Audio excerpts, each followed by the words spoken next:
Jumping Jehoshaphat, it's a dog. And also our second attempt to record this. Hello. Hello. We've been here for half an hour already, but disturbances from various... Hello, there's your hand. Hello, there it is. Various disturbances from household pets meant that the last one just sort of turned into a trail of nonsensical bollocks. So forgive us if the top of this one is a hasty recap, because I can't be arsed saying the exact same things over and over again. No. But that's not your fault, so we're still going to give you summon.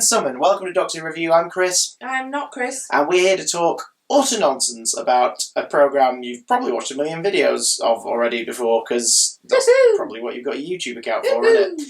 About 9 months ago, Lucy, the insane person that she is, suggested we marathon Doctor Who from the very beginning. And we've been doing just that, watching every BBC/2 Entertain DVD release or reconstruction on their DVDs that is available of Doctor Who, from start to... Well, it'll never be to finish, will it? It'll be ongoing, presumably. Unless it ends. Which it won't. It probably will. Doctor Who will probably be cancelled within the next 5 years. And then we'll turn 80 and then it'll start again and we'll be like, oh no, get the YouTube channel back up again. You fire up the YouTube machine. Speaking of new beginnings, that's why they pay me some bucks occasionally. This is the beginning of the colour era of Doctor Who. We've spent the last 6 months or so, well, it's 9 months, but 6 months consistently, with gaps in between where I'd vanish for jobs. Indeed. Spent about 6 months watching black and white television, 6 years worth of it. We're now in the realm of colour. Mm-hmm. For those who don't know, tell them what you thought of Patrick Troughton's Doctor. Patrick Troughton's Doctor is the love of my doctor. I love him. The love of your doctor? Patrick Troughton. Do you mean the love of your life? Love of my life, but a doctor. That's not a thing, but fair enough. So, how did you feel knowing you'd seen the last of his run? Really sad, because I just don't feel like it was long enough.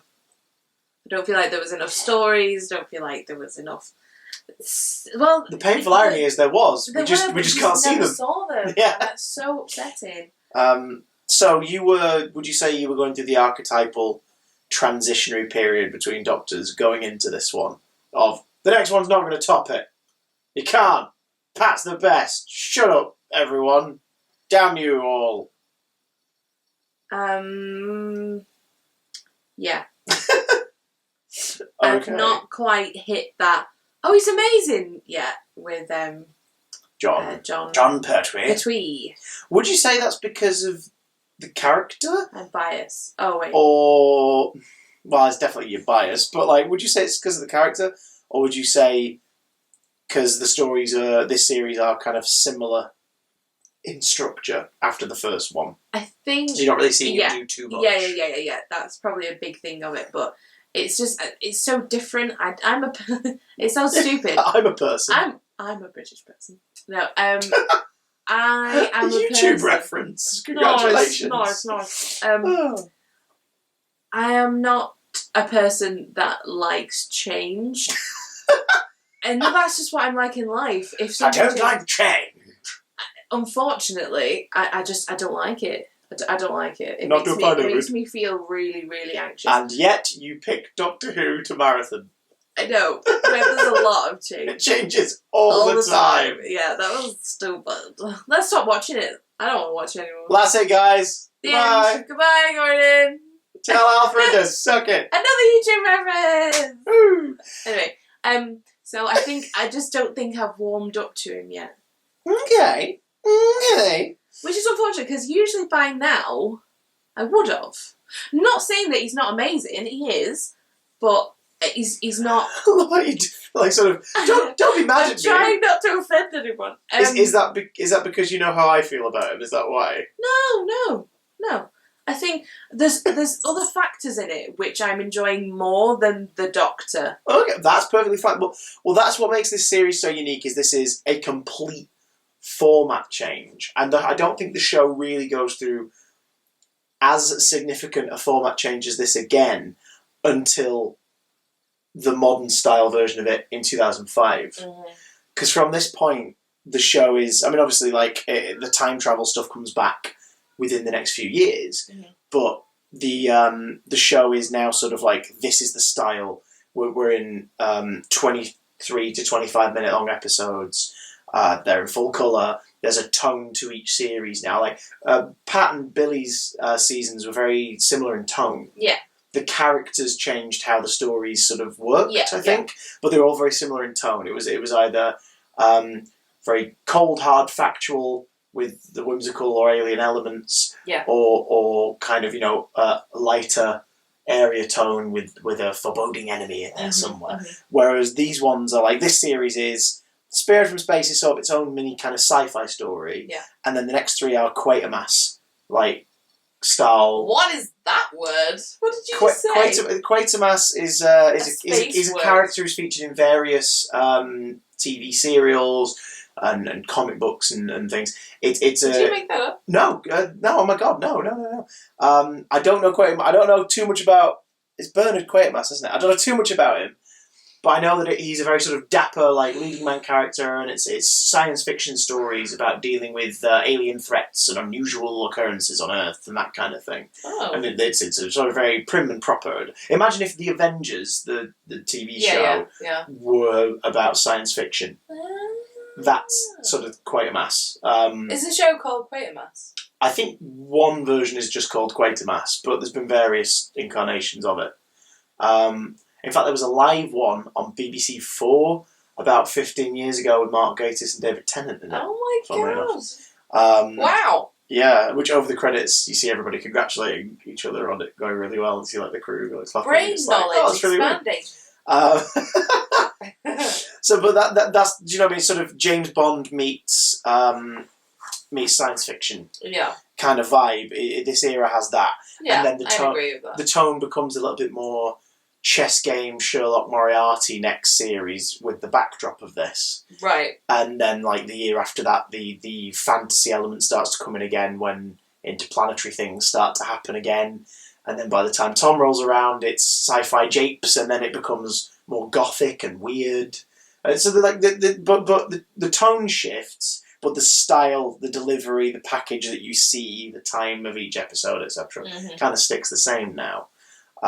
Till 89. Let us kick off, because we've talked about format way too much, and that's not sexy. Do you know what is sexy? What? Blu-rays, mother trucker! How sexy! Now, we watched Spearhead from Space, the first story of season 7, on Blu-ray during our watch, because you have the option to see it. So thus I didn't like it. Oh. No, I'm joking. No, obviously the collections are coming out, so Blu-ray collections are coming out, but this and the TV movie, the only ones to have had singular Blu-ray releases from the classic run so far. Aside from like Shard, Power of the Daleks, the Macra Terror, like the animations have had Blu-ray releases. Yeah. But these ones, those two are the only ones to have Blu-ray releases so far, because they are cinematic. The most important. The TV movie, because it was shot in that style and everything. Yeah, that makes sense. But Spearhead was shot on film. It was during a big strike in television at the time. Wow. But the production team were like, we want to get on with the story, so they hired external, and they didn't use the sets, and they didn't use the studios at the BBC, which is fine, because the one recurring set you'd expect to see, the TARDIS interior, doesn't feature in any of this series. No, it doesn't. So they didn't need it, and it was all external. So they shot it on film. As such, technical doohickeries, fiddly wibbly wibbly doodly daddly everybody, film can upscale naturally and immediately into high definition on a transfer. That's amazing. Which is why it looked really good. Yeah, it did. It looked gorgeous. We've got the DVD here as well, because I've got like, the Mannequin Mania box set. It is still currently Mannequin Mania. Wow. It's still currently the only way to get Terror of the Autons on DVD is in a box set. So people who already owned one of the two previous releases of Spearhead from Space had to buy a third, and then that's not good, is it? But it's good because this one has special features on it. It's Spearhead from Space Special Edition. Special edition. But we watched Spearhead, and a little tangent. Afterwards, we watched a feature that's on that Blu-ray about John Pertwee as a performer, talking to his family and friends, people he worked with. Yeah. I'm glad we watched that afterwards, because I knew that John Pertwee was a comedy performer primarily, He was a mimic. I did not realise. He was a radio performer. Yeah, I didn't realise that he was in the Navy. Was it the Navy? Yes, because then he was in the show, was it called In the Navy or something like that? Or the naval thingy. He was in a show about that, a comedy radio show about that for like 10 years. I know it. Yeah, but we saw in the documentary. Like, well, I may have faffing around. But not been listening to that. But it's sort of in the documentary, people talk about like him taking on Doctor Who. It really was a role very different from what he was known for. Yeah. And when you see him in this series, compared to the characters and snippets you saw in that, and even his later work on like Wurzel Gummidge and such, Doctor Who is the closest he played a character to just being like himself. And it's like, oh yeah, okay, that's a thing. Because his Doctor is not goofy. He's not a cartoon. He's playing it so against what anyone who had seen his work at that time or heard his work would expect him to be. Which to me makes the performance even more impressive. Because again, he's using his range. And he didn't once think, oh, well, it's a children's show, so I'm going to be silly, like in the comedies. Yeah. He didn't think that once. He was like, no. And he says in that thing, in archive footage, he says, you have to play it straight. You have to play it believable. Because if you don't, the children won't believe it. Yeah. And it's like, oh my god, he gets it! Oh my god! He loved playing that part. And you can really tell he's one of those actors who, long after it, was so grateful to have been a part of it. And to have had made his mark on it. Like, Wurzel was the jewel in his crown. That was his baby. Yeah. But Doctor Who, and being Doctor Who, was his, like... It's like... that was the... Wurzel was the icing on the cake. Doctor Who's the cherry on top. Yeah. In Spearhead, if you want to hear my full thoughts on Spirit from Space, I won't go into it too much. Go seek out the 9 is 10 after party video on this YouTube channel. I think it's called Auton Invasion. It's where myself and my good friend Guy Lambert get drunk on wine. One of the two we did very drunk. Oh, little Guy. And we watch episode 1 of Spearhead from Space. And I wax lyrical quite a lot about why this is one of my favourite stories. We've mentioned before on this even that like I lived in Ealing for a time and used to walk past the shop window that the Autons break out of every day. Twice on the way home. Not that I would ever know. Telling me every single time. Well, I was terrified of mannequins growing up, and that didn't help. Seeing that as a kid did not help. If anything, it solidified that fear. Yeah. So, you know. Let's talk Spirit from Space. What happened in Spirit from Space? In 30 words or less. You didn't make me do this in the previous bit. It's best of the worst. What? What? The Doctor appears in a place and some soldiers find him. Brigadier's like, oh my god, the Doctor! And he goes because unit are back. Yeah. And the Brigadier's like, what? Who is this person? Who is this man? And there's these beacons have like dropped to the earth, and there's these orbs. Yeah, seem to be hollow plastic. Make a horrid sound. Well, they don't know what material it is, do they? No. And then when he examines it, he's like, "It's plastic." And they're like, "Well, yes, it seems to be." He's like, "No, it's actually plastic. It is very much essentially plastic." But there was something in here. And there was that guy, that old farmer guy, that was really awful to his wife, that hid one and kept one. And then tried to sell it back to the army. And then didn't he die? Yeah. He got killed by one. Yeah. And then his wife got attacked. Good job there. The full like eradication thing where the body just goes burns up and is gone. Wow, way to go, dude. I love that because I love the Autons basically just shoot bullets made of plastic, but occasionally they'll just erase a person's body. Yeah, and it turns out that this model wax making company has been taken over by the Nestene, which is a Lovecraftian-esque monster comprised entirely of a consciousness. Just remembered something. Existing from like before the dawn of the universe. Yeah. And what it's doing is trying to rebuild its body. It wants a form, because what they like to do is colonize worlds. They take the minds of the population, they kill off as many as they can, they claim the mind, it becomes a home for the Nestene, and then another block of it is shot off into space to another planet to do the same. And the way it tries to invade Earth, of course, is through the use of the mannequins, like sort of like disguise its agents of destruction by making them in a factory and placing them around the world, starting with London. Proper freaky stuff. It was. It's a really freaky idea. There's a moment and it takes where over the mind of the one of the guys who are running the factory, and they've all got that slight sheen to them, like whether they're fake or not. They've got like kind of that sheen that looks like they're sweating all the time. Yeah, gross. Like they're struggling. All the mental stuff's really creepy in this. Yeah, it is. Yeah. So yeah. All the Doctor was concerned about at first were his shoes. Yeah, why though? Because it had the key in it. Had the TARDIS key in it. I love that entire sequence in episode 1 and 2. That made me laugh out loud. When he breaks out of the hospital, when they try and kidnap him, and then he gets away from him and he's just like legging it in a wheelchair. Well, he's not legging it in a wheelchair, is he? He's not legging it in a wheelchair. Who else is introduced to us in this story? Liz Shaw. Liz bloody Shaw. And she's fabulous. She's great. Caroline John she's is very wonderful. Funny and very Don't smart. get attached to her. No. I'm trying not to do that in this show.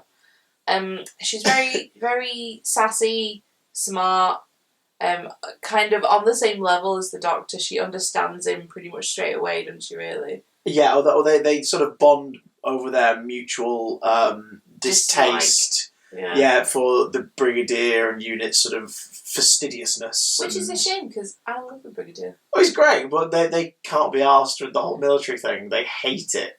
And they sort of bond over that almost instantly. Yeah. It's being told what to do, I think they have a serious issue with. Issue with authority. The authority, authority. Or when he rocks up the thing, he's like, go inside and fetch Brigadier Stewart. Now go on. Don't just stand there gawping. Get inside, man. It's just like, wait, what the hell's he meant to do? Like, what? How did you get in here? How did you know where the entrance to our secret base is? What's going on? Because he nicks an old motor car. He does, and he loves it. And he loves it to the point where they have to get him one of his own later. Because Bessie's introduced this series. Because we're without the TARDIS. Like, the TARDIS... Is that car technically a companion? I would count Bessie as one of the best companions of the classic era. And has a little bin on the side. Yeah, and a terrible license plate that they were using illegally. Illegally! Well, they got permission off somebody who had the license plate, who won, to use that license plate in their show, but then they drove around in Bessie, and which made technically that's illegal. Yeah. But they never got told off for it, which is quite funny. That is spectacular. So many things introduced in this. The Doctor sort of realises, unit have the TARDIS, fantastic, well thank you for taking care of it for me, goodbye, and he tries to bugger off. And he can't. Because what did they take from him in the War Games? The secret of the TARDIS will take it from you. Yeah. So he can't go anywhere. That wonderful shot of the sound man in the background behind the TARDIS. Well, it can't be sound man, it'll be whoever's doing the dry eyes. Smoke, yes. When you're watching Spearhead from Space, guys, it's in episode 2, 3, when he tries the TARDIS and the smoke comes out the doors and everything, and he leaves the room. He leaves the front door of the TARDIS. You can see just behind it on the floor, especially if you're watching on a big telly, somebody eking out of shot from behind the TARDIS. Not just once. Twice. Good job, guys. I love this, and again, if you want to hear my full thoughts on Spearhead, go find 9 is 10 After Party, Autumn Invasion. But what did you think of Spearhead from Space? As a reset button for the show, does it work? It didn't quite feel like Doctor Who. But is that what you think of as Doctor Who, or Doctor Who after the 6 months journey you've taken? Doctor Who after the 6 months, I think. Okay. Just because so many things were different, I think that is why. And then Change, my dear. The music, obviously the actors, the fact that it's in colour, the camera only angles. one familiar face. They really, really like zooming in on people's faces. Oh, we'll get to that in Inferno. I really enjoyed it. I really did enjoy it. Because, I mean, there was that last bit at the end with John Pertwee's fantastic being strangled acting with the tentacles coming out of that thing. Again, we had to rewind that. That was great. A Lovecraftian kind of thing. Like the Nestene consciousness's form in this world is this plastic, rubbery, like Cthulhu-esque tentacled beast that's just inside that cabinet. It's proper spooky. And it's on the cover. We've got the target novelization upstairs, Doctor Who and the Auton Invasion. And the cover's like the Doctor over here and the Brigadier's in the image, and there's just this eye and this swirling mass of tendrils. It's like, ooh, I wonder which one that one is, said people picking up the book and they're going, oh, it's the one with the dummy. Why isn't there not a dummy on the front? There was also a shot of them going into that kind of control room, and there's a row of mannequins. The Auton soldiers. You're a bit like, one of them's going to move. And couldn't tell which one it was, which I was quite impressed with. Yeah. I think I decided which one it was, and then it wasn't. I was like, oh, I'm usually quite good at that. I love the look of the Autons in this. That weird little sort of mesh inside the eye holes. If you don't look at it close up, then it could just be a dummy.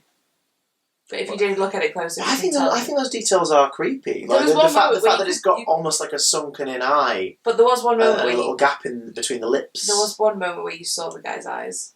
Like he blinked or something, and you saw it, and it was like, I like the episode ruined. I like the waxworks of the politicians and everything, like when it's going to sort of slowly take over, yeah. Governments and stuff. That's really to start the infiltration of turning the world into its own place to live. It's really, really sinister. They don't mention it in this one. I don't think they talk about pollutants being good for them. I think that comes up exclusively in Rose. The idea that the Nestenes needed a new home world in that one, and it chose Earth because of all the shit in the atmosphere. Like, it's perfect. They feed off of this. I have to remind me about that when we watch Terror, because I can't remember if they bring it up in Terror of the Autons. But yeah, Spearhead from Space. Great way to start the series. Great. On to one, which I think when you found out what it was, you were pretty excited about it. I remember not saying what this was and making you look away from the title screen at first. Right. Because it was a monster you were familiar with, and I wanted you to be surprised when the episode started playing. This is Doctor Who and the Silurians, and we won't accept any other name for this, because that's what it's bloody well called. And the Silurians. Doctor Who and the Silurians. Don't spare the whippets. What happened in Doctor Who and the Silurians? How did it start? Let's start at the beginning. How did it start? I really can't remember. Let's start at the beginning. A scientific endeavour to discover something uncovers as something creepy, and then they deal with the something creepy whilst the people running the thing are interfering in some way. That plot won't come back for the next two stories. God. The Silurians, I'm gonna have to hit up some character points here, because it has been a few weeks since we tucked into this baby. But essentially, a civilization is awoken under the surface of the Earth, who've been hibernating for a long time. Are they drilling? The Doctor surmises, no, the drill is from Inferno. There is something in... Because they're using the tunnels for something, aren't they? And somebody gets hurt. Or two people... Somebody gets killed, and then somebody's hurt, and they're trying to figure out what it was that did it. And then whoever's hurt slowly goes mad. Yes, a nuclear power research centre. And the reason they're brought in is because one of the staff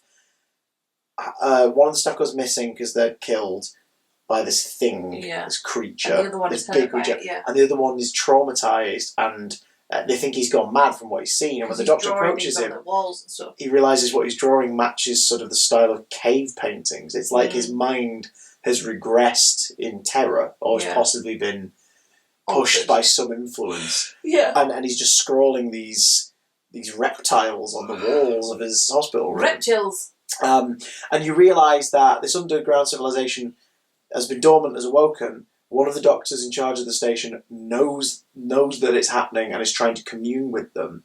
And you wonder why. And his partner, she's trying to sort of help him cover it up and everything. But essentially, it becomes this battle between the lizard creatures, the Silurians, underground, trying to learn about the human race from the research centre people who they've captured or found to find a weakness to attack the human race. Yeah. Whilst the humans above ground, unit included, become more and more paranoid that they need to stop and kill them now before it goes any further.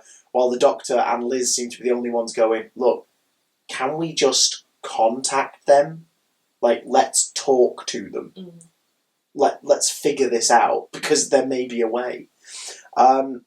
This is a great story. It is. It does suffer from the 7-part thing. It could be at least one episode shorter, and it would tighten it. Yeah. But you get some great stuff. You get the guy in charge of the thing who's just getting more and more pissed off that it's being interfered with. You get the plague. They use a plague to try and kill people, and you watch it spread. It follows the guy going back into town. That stuff's amazing. That kind of thing isn't happening. Yeah. That stuff's incredible. And then the owner of the research thing getting more and more erratic as it's obviously infecting him. Yeah. That bit was just screaming on the desk, and he attacks the Brigadier. The Doctor gets to try out some mining kit, because John Pertwee likes playing dress up. Even though the Doctor sort of has changes outfits so many times in this. The Doctor's costume is one costume in this, as it has been in the past. It's sort of one costume with the occasional variant, occasional tweak. Yeah. But whereas Billy would just like add a cape, or the pants would be different, or he'd have a different ascot, or Pat would nice ascot, or Pat would have the handkerchief different, or the pants would be slightly different. Yeah. John has one outfit this series, but he changes into a bunch of other story-specific outfits. From this point on, his outfit changes all the time. Which I quite like, actually. It's cool. Well, he's a Doctor who clearly sort of quite likes the fashion of the world he's in. Where's he getting it from, though? Because he hasn't got the wardrobe of the TARDIS. Well, he's got a home. In this, you find out the unit have given him he asks for a lab, doesn't he, and stuff, to be able to work on. But he's not got his lab yet this series in terms of the sets. We never really see him in a lab, right? Aside from the ones that he works at the places they go to. But we see his house at one point. We see the interior of like a living room area where the TARDIS console's been erected. Oh, is that what that is? Yeah, I was like, it's like a house they've given him. They've basically gone, right, we'll put you up here, and we're going to keep you around. You're going to help us out while you're stuck here. And he's reluctantly agreed. Yeah. Because he's like, well, what else am I going to do? Oh, I know. I'll try and figure out how to fix the TARDIS. Yeah. And I won't tell the Brigadier. And Liz, that's what's really nice in this. They don't ever outright say it, but you realise that Liz is helping him. She's like, okay, all right, I'll help you out. And she's doing it with him on the sly, probably because they are both such rebels to authority. They're doing it on the sly, which is great. It's weird seeing the TARDIS console outside of the TARDIS. We get it quite a bit this series. Yeah. While he's tinkering away. But it makes sense if he wants to try and figure out what's going on with the console, you may as well take it out of the TARDIS. I think that's another thing as well, there's not much TARDIS-y stuff, which is why... Oh, we never see the interior of the series once. No, which is why I feel a bit, distant from it, I think. It's just very... The only familiar element beyond, after Spearhead, with the TARDIS being seated there, the only familiar element is the Brigadier. Oh, no, I mean, in terms of in the show, the only visually familiar thing that connects it to previous years is the Brigadier's face, and that's only if you remember the 2 stories you saw his face in. Yay! 3 if you count his other character. Everybody loves the Brigadier. The ending of this is really dark. It is really bleak. I just want to say the Silurians. I love the way you said it. Silurians. I thought their costume was amazing. You were fascinated by these guys. Purely because they were all different. Did you see? They had different height, features, different sort of colouring around the face. I thought that was really, really cool. Yeah. Because previously they've all looked identical, really, all the monsters and stuff. Whenever we've met a race, they've all been kind of the same. Yeah. Even the what were they called? Was it the Dravins in Galaxy 4? The race of the space women who were there's the cold-hearted lieutenant and all them. They were all the same. One of the Chumblies. That's one of the Chumblies, yeah. Chumblies. And the creepy monster things that are the good guys, but so hideous to look at. So they're behind all this filter and everything. That was a great story. So I really appreciated that they looked different. I thought that was really cool. I loved that they all sounded different as well. Sometimes the voice didn't. No, it did not really, but this one has one of my favourite bits in the whole thing, where I'm trying to remember his name now, but the one who basically starts the uprising by killing the leader. I am the leader now. And you're like, oh shit, oh god, they had a chance at negotiation before this, and this guy's about to screw it up. Yeah. Which is, all of this is subtly remade in the 2010 story, The Hungry Earth and Cold Blood, the Matt Smith Silurian story. Sort of remakes elements of this one, because they have that again. They have Silurians who are determined to prove that point and be like, no, the apes need to be killed. And they have the actual sort of, the council bit where they try to negotiate something, and it nearly works. And it's all about betrayals and lies to favour the fight happening. Yeah. But they didn't have that. But that guy's at one bit I absolutely love, where he turns around, he says something, he's like, this, that, the other, and he turns away. Then he turns back and he screams one more time, and he walks away. And I've always loved that shot since I bought this DVD, because for about 10 plus years, and that always looks like he's saying, fine, I'll go to my room. I didn't even want pudding anyway. It's just so different. The way he says like the lines and the way he turns is so like moody teenager. It's hilarious. It's really funny. So yeah, I really appreciated because it was very Creature from the Black Lagoon looking. Yeah. What do you think? Because again, your experience with the Silurians before this was the Matt Smith season. Yeah. Which design, forgetting the mask of the soldiers in the modern one. Which design do you prefer? This one. Really? Yeah. See, I really do. I like the modern one. Isn't and they make Madam reference. Something. Madam Vastress a Silurian. Silurian, yeah. They make reference. No, kind of. They make reference in the modern one to the different clans and different being like the genes are different. It's like being from different ethnicity and stuff. Yeah. But there are designs somewhere. It might be Peter McKinstry, but there are designs somewhere online of the concept sketches for the modern Silurians, and they are more akin to the originals. Like the lips are more kind of puckered. They have the third eye in the forehead. Because in this, they've sort of got this batch sort of have this kind of latent psychic ability in some places, like they can control the monster that they've got. What the hell's that monster called? What is it that called? T-Rex looking thing. Yeah. Also, they made a sound when they were like it. It was probably just the music, but it sounded like a sound that they'd make if they were humming. Like do do do, just walking down the corridor, which made it very amusing. It was hilarious. Let's be honest. So yeah, things like that we just can't ignore. Once it's been pointed out, we can't ignore it, and so it is funny every time we see it. So yeah, that made it fun. I like this a lot. I like the bleak ending. Yeah, it's sad. I love the fact that it's called Doctor Who and the Silurians, quite simply because of a production error on the script that led it to being what the story was called in print and in the screen grab at the start. Oops. Yeah, the second time that's happened with no one stopping it. First time being, the death of Doctor Who was one during the chase, and then Votan calling him Doctor Who and the War Machines. It's like, no one could quality control in this. No one. Okay. But because of that, it means we get the delightful bonus of the title of this episode, Winding People Up. Hooray! I really like Doctor Who and the Silurians. It was great. I think it's got some damn solid stuff in it. The only problem is it's just too long. Well, speaking of too long.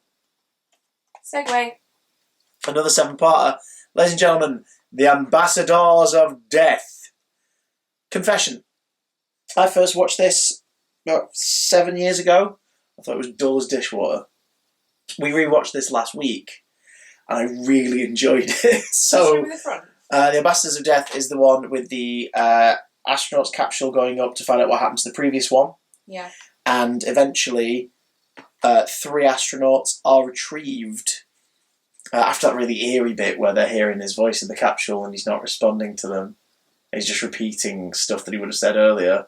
And then they open it, and there's literally a recording playing in there. Creepy. Proper creepy.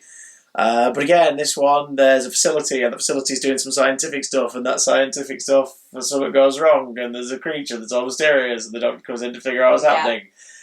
These three stories have the same structure. Yeah, they do. But it's about the vibe that the story puts out that makes it work. This has got some great characters in it. You've got the all the stuff with the mercenary, the guy who's infiltrating it all. Because there's a higher power, there's a higher thing involved here where someone is trying to buy it all out and trying to take advantage of these irradiated astronauts to use for power play. But the mercenary in charge of getting all that done on behalf of his paymaster is like, might use him to do a few things first. And he's ruthless. Like, we've not really had an enemy in a lot of Doctor Who. There's just a dude who's going to cut a bitch. And this is a dude who's going to cut a bitch. Right. Like, that's his entire thing. You've got the scientist who's been sort of forced into the situation, and the only reason he's carrying on is because he's been told he will be financially compensated for doing it. Yeah. But he realises the longer it goes on, he's like, this is evil, what we're doing. Yeah. Like, the astronauts seemingly return, or at least their suits do. Ooh, creepy. And just the blacked out visors, and you're like, what is Very this? Basta Narada kind Yeah, of. that's totally inspired by this. Yeah, absolutely. Definitely.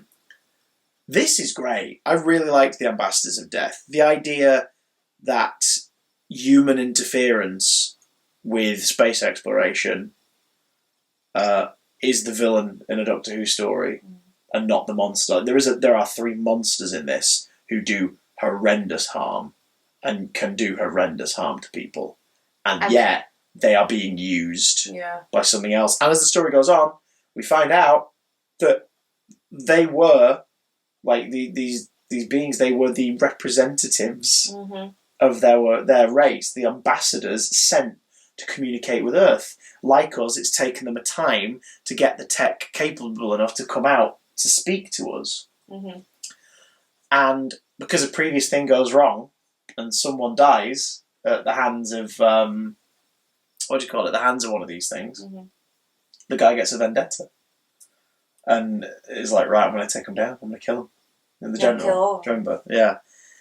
But what I'm going to do is I'm going to get them to come down here and screw up. So it's all because he wants them to commit like an atrocity and it be seen so that the governments of the world will go, oh my God, we've got to get rid of this alien threat and work together. Even though he knows they might be innocent, but his reputation was ruined, his friend died, and he's got nothing left to lose as far as he's concerned. Blinded by rage. Yeah. There's some really nice format stuff in this, like the use of the TV reporter. Like, a few times we approach the scene from the point of him being like, experiments continue today on this, and it's like, okay, this is different. A little bit different, a little bit Jack Ryder up in this piece. I like that. Liz gets some great stuff to do in this. Caroline John shines in this story. She's the best thing about this one, I think. Especially because she turns we have 7 episodes to fill, so we're going to let her escape and then bring her back immediately thing into a really amusing and compelling subplot. She's like, come on Liz, oh my God, come on Liz, you've got this, oh shit, they've got her. Oh, back she goes. Flagged down the wrong car. Yeah, that was so frustrating, but in a great way. Yeah. Because the episode actually made you feel like that. It was great. Some really nice action for Unit in the first part as well, where they're facing off against the guys in the warehouse. Yeah. So an actual kind of like just 5-minute combat scene and shootout. And there's a bomb as well and everything. Bit with one of the unit soldiers like goes to twat the guy around the back of the head. Wow. This is great. I didn't love Ambassadors of Death the first time I saw it, but I really enjoyed it on this watch. It was good, but again, it was just too long. It didn't need to be that long at all. It's a shame, really, because like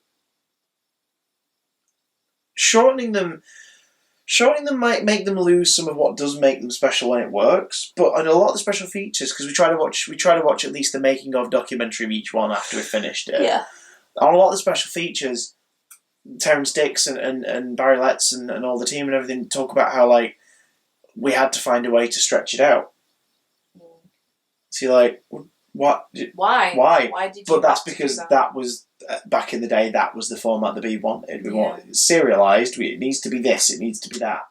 And they only really had the budget as well. The series to do the 4 stories. So 4 stories stretched out over 4 episodes, and then 777. 25 episodes this season. 25 episodes. 25 episodes. This one was good. We'll be right back. But I feel... We're still here. I feel a bit like how I was in the previous series when there were long stories, that I start to like drown out a little bit. Dr. Wayne. Dr. Bruce Wayne. Is that the dog? Mm-hmm. Is the dog in shot? Just about. A little bit of a red.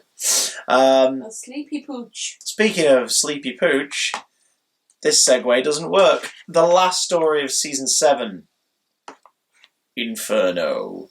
I freaking love Inferno. This is the special edition from, I think it's in a Revisitations box set. I might be wrong. This is great. I love Inferno. Tell everyone about Inferno. What's happening at the base? What's that all about? They are drilling to the Earth's crust to try and get a energy source, aren't they? Yeah, like a new renewable, new non-renewable. Yeah, and the computer keeps malfunctioning, doesn't it, or something? Or being sabotaged. Yeah, sabotaged. And something. What was it that is making people go crazy?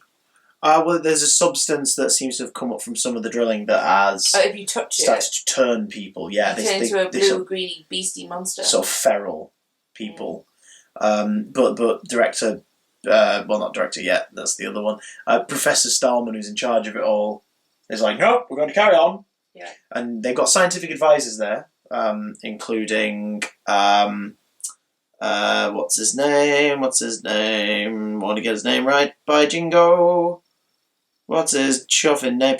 Keith Gold is one of the advisors.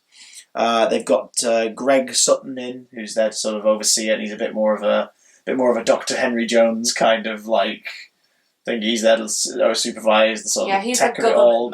He's the government man, but he's a bit like, nah, come on, let's not piss around with this sort of shit, you bastards. He's very kind of, you don't seem to realise what you're doing and all that stuff. And the doctor's advising.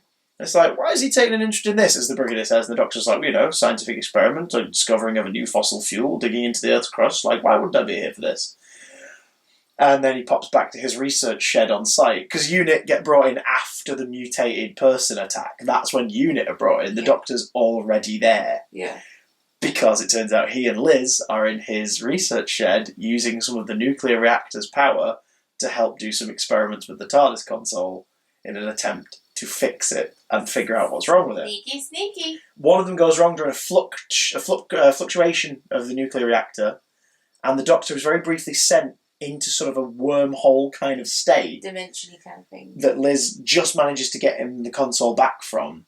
And when he returns, he's like, it felt like it was taking me somewhere, but we didn't quite get there yet. And I wonder what that is, because I've never experienced that before. It was fabulous disorientation acting. From John. He's got some great faces. He does. He has a very animated face. And they try to fill 5 minutes apiece every time he needs to do something like that. Yes. John, can you be strangled by this green foam tentacle? Can we watch you do it for 5 minutes? John, can you grab these shoes in a really dramatic manner? John, can you be psychically and mentally attacked for 5 seconds, and we'll just do a close-up of your face, going all wibbly? Yeah, cool. John, we're going to put you through a dimension. Do you mind freaking out and just pulling some fucking gurning faces? Pulling some moves. Pull some shapes with your face. It's hilarious. But it's like, intriguing idea. And then the drilling starts to get to a point where Professor Stahlman is like, no, we're going ahead. Yeah, but all the signs are pointing to this going horribly wrong. He's like, I don't care. He's just frustrated that other people are telling him what to do. Yeah. And it's like, okay, something dangerous could happen. One more fluctuation occurs, and the Doctor is sent away. The Doctor, his console, and Bessie are zapped away. To where? Another dimension! Doctor Who does a dimension story. Yeah. There's an alternate reality story. One of only a couple I think it's ever done. There was a moment where it zoomed in on the Brigadier, and I said... on the Brigade No, on the Brigadier. And I said, oh, that's weird. It looks like his moustache is fake. Oh, gotcha. And then you kind of pulled a face, and I was like, what does that mean? What does that mean? And then we ended up in this other dimension, and you were like, ha ha! Nicholas Courtney had shaved off his tash. Right. Yeah. And there was that really dramatic shot of him turning round and looking down his nose almost. With his one good eye. Maybe he'd been attacked by a flurkin. And it was really dramatic. That's such a good film. Yeah, anyway, we're talking about Doctor Who, not Captain Marvel. And just the close-ups in this episode, this story, was just so funny and so rewarding. The direction in this one veered between really impressive and silly as sods. It's odd, this one. He's a director, but I want to shout him out. Give him a shout out. Douglas Camfield. Oh! And apparently Barry Letts, episodes 3 to 7, uncredited. That's interesting, because in the behind the scenes they talk extensively about Douglas being wonderful. And they don't once mention that Barry directed the rest of it, but I guess he did. The Brigadier, what's his actor's name, sorry? Nicholas Courtney. Nicholas Courtney is absolutely loving it. Nick Courtney and Caroline John have a ball in this one. So did the guest cast. I mean, John Levine as Benton is starting to become more prominent as well as a unit soldier. Yeah. He's starting to get more scenes. Yeah. You are going to see a lot more of Benton going forwards. Which was a funny story on the behind the scenes that he was invited to Edinburgh. Was it Edinburgh Castle or something to salute because he didn't salute properly. Oh, like they showed him how to do it really how properly. to do it properly, yeah, and you can see it in this one that he does it properly. He goes for it. That's quite. I like the behind the scenes so you can see stories like that. Because he's not just Sergeant Benton in this; he's Benton, platoon underleader Benton as well. Underleader. Yeah. Wow. Professor Stahlman's duplicate is Director Stahlman, which is great because in the main universe he looked one way, he had like a beard and sort of a fuller head of hair. Yeah. And then in the other one he had lesser hair and like he was his face was clean shaven, wasn't it? Yeah. And like everybody goes through a look. Like Liz's hair is this sort of shorter, darker hair in the thing. It looks like a helmet. Where she is. What's her alternate universe name? She is. Ding dang doo. What you mean her title? Yeah. I can't remember her name. She's a military officer. She's Elizabeth Shaw, and she's. The thing about this one is the Doctor, of course, arrives. They're like, "Who the hell are you?" And he's like, "You know, I'm. Are you a spy?" Because in this world there is like a republic. There's a very strict government rule. Yeah. And very strict military. People essentially carry out their tasks as though they're unquestioning, mindless zombies because that's what you do. Because everyone's oppressed and has to do what they need to do, not speak up about it. And yet the version of Greg in this universe is still kind of defiant a little bit. In this universe, Sir Keith is killed off purposely on his way to telling the main government about what's going to go horribly wrong here. And by accident. The toughest thing the Doctor has to deal with here is, because he's basically arrived in a universe where the technology's advanced, so several hours earlier, they're going to break through the crust. Mm-hmm. But the signs are already happening. People have been infected and turned feral. Like, it's already beginning, and it's going to get worse. And also in this one, Starman is refusing to cooperate. Yeah. The difference here being, there's no counterpart to the Doctor in this universe. If the Doctor indeed exists in this universe, he isn't exiled on Earth, and he isn't here. So he has to convince them that he's from a parallel Earth to theirs. What's going to happen is going to be disastrous, and to convince them to let him get back, or help him get back, so he can prevent the disaster happening on his Earth. But they're living in like a regime. Yeah, so they're all obviously very aggressive and they're either aggressive or subservient. Yeah. So no one's helping. Yeah. In fact, he's going to be executed on like 3 separate occasions. This is great. I really like Inferno. We were talking, weren't we, like Project Inferno and the idea of the Earth's crust breaking, and the titles always feature like lava flow and these sort of geysers of flame. Mm-hmm. And basically the story is they're cracking deeper into the Earth's crust and awakening beasts, like a plague, beasts as a plague. Mm-hmm. It's like, no one ever makes the direct comparison, but it's basically, they've broken into hell and the demons are spilling out, essentially. Yeah. Do you know, what's Project Inferno? Yeah, I never thought of it like that. Yeah, it's like, holy shit. I love this. The fights up on the gantry, on the outside, the factories and the labs and everything, like high up on the equipment. There's a lot of good stunts in this as well, like people falling off of silos. People falling off of things, yeah. Car chasing in episode 3. That's true. when he's trying to get the hell out of there in Bessie as the counter Earth unit soldiers are attacking. Mm-hmm. The brigade leader is an absolute like monster until he realizes that he might be screwed, and then he's just this violent coward. Yeah. Liz is great because like the Doctor sort of early on says to her like, "So you're not a scientist?" She's like, "No," and he says, "But you wanted to be at one point, didn't you?" And she sort of has that moment where she hesitates, and he's like, "Yep, see, that's that. There's the Liz I know. Like, she could have been here." And that sort of starts it, because after that, she's more sympathetic toward him, isn't she? And she wants to sort of help and listen. I love this. Yeah, I love that both Stallmans are still bad guys. Like, the one in the main world still screws up and ends up mutating himself as well. Yeah, I wasn't expecting it to go where it went. I really, really wasn't. Get the makeup. Yeah, really good. Like, a bit goofy by today's standards, but the progression of it, the way it's shot, the sounds they use for they're called the primords. Mm-hmm. The sounds they use for them, they're convincingly creepy. Like, proper creepy. And the only way you can kind of put them at bays with extreme cold. Yeah, like fire extinguishers. I think that's really, really cool. There's some great acting going on there when they've been hit with the fire extinguishers. Yeah.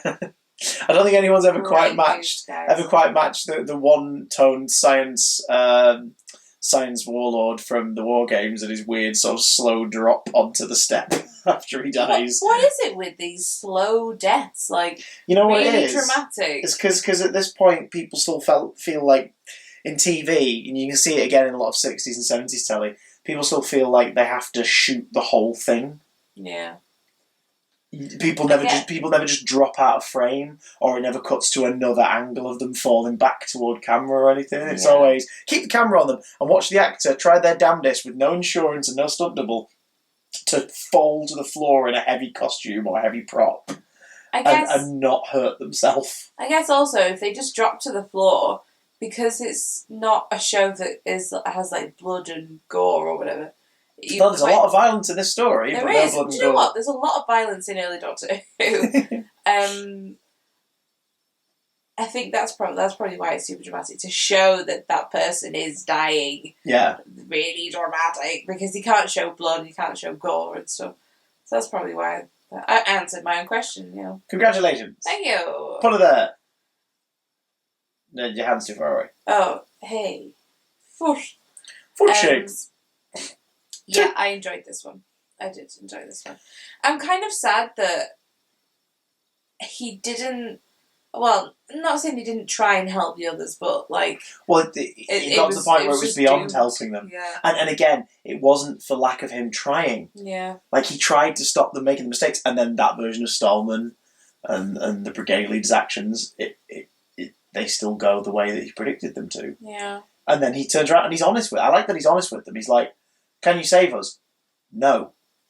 But if you let me go, I might be able to save that world. Yeah. I'm sorry, that's just how it is. And like Greg and Elizabeth, they accept that.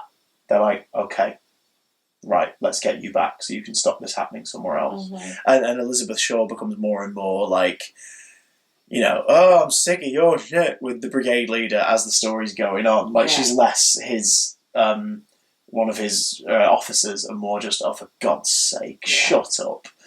Which is great. I dig that. And I love the ending scene where they get back and everything, and they're going to give the Doctor one more push with the nuclear power to help him do what he needs to do. And he basically, the Brigadier sort of confronts him, and the Doctor's like, right, I just wanted to point out, Liz, I'm going to miss you. I'm really going to miss you. Thank you for everything. Brigadier, you're an insufferable arsehole. Goodbye.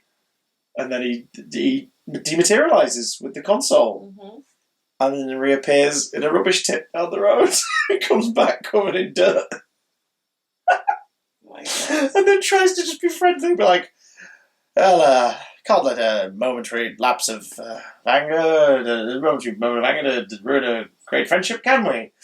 Come along, Brigadier. And you're still like, oh, Doctor, you are so stuck there. You depend on each other so much more than either of you realise at this point, and it's so much fun to see. Liz Shaw leaves us after this story. We don't see Liz again as a companion. She does appear very briefly, one more time, but that's it now in the run. The reason for this was the showrunners basically went, look, Liz isn't equal to the Doctor scientifically, and as such, it means we're not getting the audience point of view. We're not getting the questions aren't being asked anymore. Yeah. So we need, which I agree with. Yeah, which I get. It could but almost to completely remove Liz and just choose not to renew Caroline John's contract, I think was the wrong step. I think Liz could very much have been part of the unit family. Yeah. Especially because we've got Benton already. Next series, we're going to get Yates as well. So the unit family is going to expand. We have another regular cast member next series as well. So it's like, you could have kept Liz around and added whoever it was going to be in that version of events. I feel like they could have maybe done that with the Brigadier. Like, the Brigadier is, like, double-checking things and asking the questions and being, like, more assertive with the Doctor and stuff. I feel like they could have covered that. Oh, yeah, but I think they also wanted... I think they also wanted that... kept Liz. Yeah, but I think they also wanted that youthful inquisitiveness. What's wrong with the Brigadier? Because next series... He has a youthful moustache. Because next series, we do... Like, it sucks that we say goodbye to Caroline John in this sort of non-way. Yeah. But we do get the wonderful Katie Manning next series as Jo. Jo joins the show. But if you weren't aware already that she was leaving, I don't think you would have guessed that would be like her last episode. I don't think this was made with her knowing it was her last one, or any of them knowing. I think it was between series they made the decision. Because at this point, the show is now not in a constant production cycle throughout the year. Yeah. It's now being made for about 6-7 months of the year. Because the reason Pat quit was because he was like, this is going to kill me. It's too much. Yeah. And Billy's ailing health was the reason he quit, or was sort of made to leave. And he would have carried on forever, but it was wearing him out. It was making his condition worse. So at this point they went, right, we've learned our lesson. Let's take a step back a bit. Which is great, because you find out from the John Pertwee documentary and from other documentaries, both Katie Manning and Liz Sladen have talked about the fact that sort of between filming breaks, he'd be like, right, I've got a villa in Ibiza and me and my wife are going. Do you want to come out? Do you want to bring a friend? Come to Ibiza. It'd be great. And they just go out for like 3 weeks and be in a villa in Ibiza. Yeah, that's it. And it's like, okay. Because that's just what John did. He was like, right, we finished filming. Let's go on holiday for a few weeks. And I'm going to come back. And I'm going to race a motor car. And I'm going to learn to horse ride. And I'm going to record a comedy radio show. And I'm just like, bloody hell, John, slow down. So you're not in love with the third Doctor yet, but that's not because of John. No. Okay, that's good. Do you like what you've seen of him so far? Yeah. I don't know if we mentioned it on this recording, but like we have a nickname for him at the minute. He is Sass McGrath. Sass McGrath. Or Faff McGrath. Faff McGrath. He is so sassy. Faff McGrath. We love it. It's just he's got no time for any shit. Yeah. And similarly, the Brigadier gives as good as he gets to the Doctor as well. But they still have like a little smile between them. Yeah. And he and Liz have so many wonderful little scenes together as well. Do you like him in the role? Yeah. Yeah. So he's very much made it his own. Yeah. You're happy to spend more time with this Doctor. Yeah. Well, next series, I've got good news for you. Next series, he does get to play a little more. Next series is, once again, Earthbound. It is with Unit. But the dynamic changes a little with Joe's arrival. And more specifically, next series, we have a big bad. We have a villain who is in every story, who is a player in either his own plots or the plots of others. He's going to be around all series. He gives it a brand new dimension that showcases John, because John not only has a duologue with the Brigadier, a great chemistry with Joe, but he gets a Moriarty to his Sherlock Holmes. Specifically, those two characters inspiring this relationship. Because next series, Roger Delgado joins as the Master. I'm looking forward to this. I cannot wait. I've been waiting for this moment. Next series contains some of my favourite Doctor Who stories. I am so excited for you to see it. I'm so excited to find out what you guys thought of Doctor Who Season 7 and our reactions to it. Do let us know in the comments below. Keep it civil. If your name is Cyril, keep it civil. Keep it civil, keep it safe, as Gandalf would say. That's not what he says, is it? Or is it? You're the Lord of the Rings fan in the house, so I don't know. I don't think he's talking about John Pertwee, though. Is Lord of the Rings the one where they fight for the Iron Throne? And Aquaman was in it? You're going to regret saying all this when you eventually watch Game of Thrones. In 20 years. You told Big Dumb Cast Viewers that you would watch Game of Thrones. Yeah, before the end of Season 8 goes on TV. But in that time, I'm working away for a month, so it ain't happening, but I will catch up. You have 12 days. No, I don't. I've got a job to do. 12. And you have a job to do. Leave comments to let us know what you think of Doctor Who Season 7. What you think of John. What you think of the Autons. What you think of real and fake moustaches as worn by Nicholas Courtney. What do you think of those intense close-ups? What do you think of the crime that is Caroline John just being written out between seasons with no explanation? Do you like the Silurians for their puckered lips? Dirt. We'll see you later. Okay. Till then, would you like to take them out with some wise words? Don't eat yellow snow. Remember that, folks. Oh, good lord. Happy summer.